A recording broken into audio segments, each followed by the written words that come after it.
இந்தியாவின் மிக உயரிய சிவிலியன் விருதான பாரத ரத்னா, இது இந்தியாவின் ரத்தினம் என்று அர்த்தம் கொண்டது, தேசத்திற்கு சிறந்த சேவை செய்த தனிநபர்களை கௌரவிக்கிறது. இந்த விருது தனிநபர்களின் அசாதாரண சாதனைகளை அங்கீகரிக்கிறது.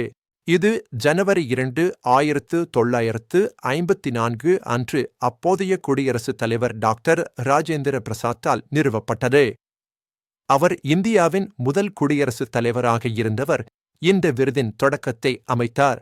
இந்த விருது இனம், தொழில், பதவி அல்லது பாலினம் பாராமல் எந்தவொரு துறையிலும் மிக உயர்ந்த சேவை அல்லது செயல்திறனை அங்கீகரிக்க வழங்கப்படுகிறது. இது அனைத்து மனித முயற்சி துறைகளையும் உள்ளடக்கியது.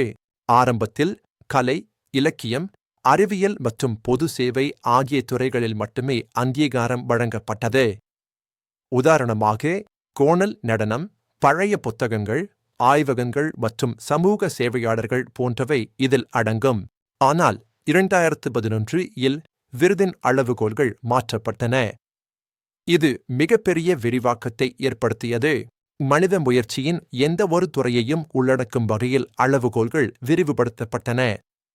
இது தொழில்நுட்பம், தொழில் முன்னேற்றம், சமூக ஆர்வலர்கள் மற்றும் சுற்றுச்சூழல் பாதுகாப்பு போன்றவற்றை உள்ளடக்கியது. மரணத்திற்கு பிந்தைய விருது வழங்கும் முறை ஜனவரி 1966 இல் சேர்க்கப்பட்டது. லால் பகதூர் சாஸ்திரி முதல் மரணத்திற்கு பிந்தைய பெறுநர் ஆவார். அவர் இந்தியாவின் முன்னாள் பிரதமராக இருந்தவர். இந்த விருது அதன் வரலாற்றில் 2 முறை சுருக்கமாக இடைநிறுத்தப்பட்டது. இது குறுகிய கால இடைவெளிகளாக இருந்தது.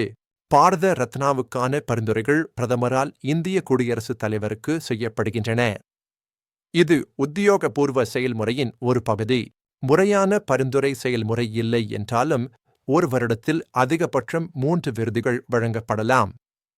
இது ஒரு கட்டுப்பாட்டு விதி. இருப்பினும் 1999 மற்றும் 2024 போன்ற சில ஆண்டுகளில் இந்த கட்டுப்பாடு தளர்த்தப்பட்டது. முறையே 4 மற்றும் 5 பெறுநர்கள் கௌரவிக்கப்பட்டனர். இது விதிவிலக்குகளாகும். 2024 ஆண்டு நிலவரப்படி 18 மரணத்திற்கு பிந்தைய விருதுகள் உட்பட 53 நபர்களுக்கு இந்த விருது வழங்கப்பட்டுள்ளது. இது மொத்த எண்ணிக்கை. 1954 இல் பாரத ரத்னா பெற்ற முதல் நபர்கள் சி. ராஜகோபாலாச்சாரி, சர்வபள்ளி ராதாகிருஷ்ணன் மற்றும் சி. வி. ராமன் ஆவர். அவர்கள் இந்தியாவின் முதல் பெறுநர்கள்.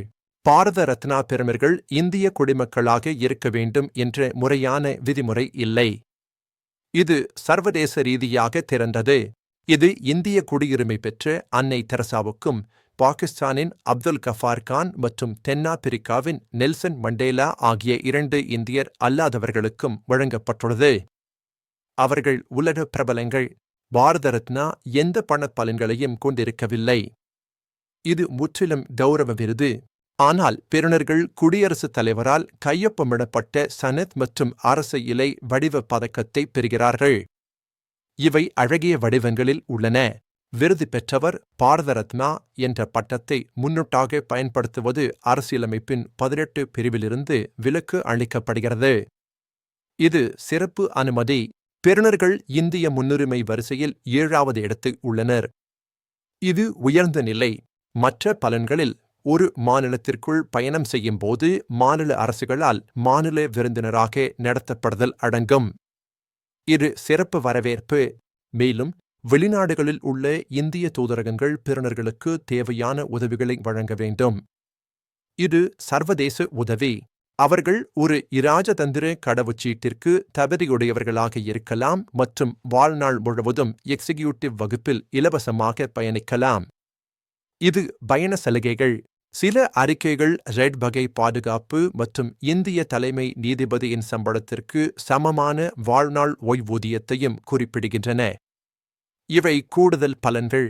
இருப்பினும் இந்த பலன்கள் அனைத்து ஆதாரங்களிலும் சீராக குறிப்பிடப்படவில்லை.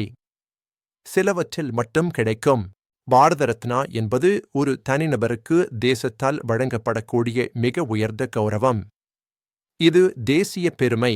இது பெறுநரின் சாதனைகள் மற்றும் சிறப்பிற்கான மரியாதை மற்றும் பாராட்டுகளின் சின்னமாகும். அது உண்மையான மதிப்பு.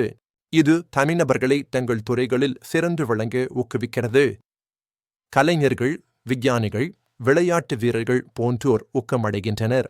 பல்வேறு துறைகளில் இருந்து பங்களிப்புகளை கௌரவிப்பதன் மூலம் பன்முகத்தன்மையை அங்கீகரிக்கிறது. பல கலாச்சாரங்கள் மற்றும் தொழில்கள் உள்ளடங்கும். மேலும் உலக அரங்கில் இந்தியாவின் நிலையை உயர்த்துகிறது. இது சர்வதேச அங்கீகாரத்தை தரும்.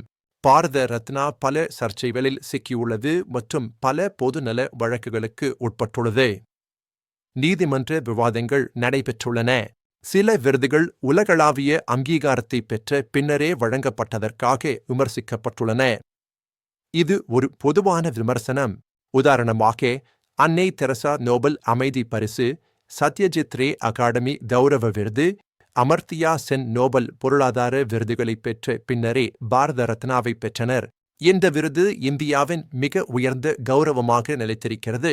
தேசத்தின் சிறந்த பங்களிப்பாளர்களை அங்கீகரித்து ஊக்குவிக்கிறது. இது நீடித்த முக்கியத்துவம் கொண்டது.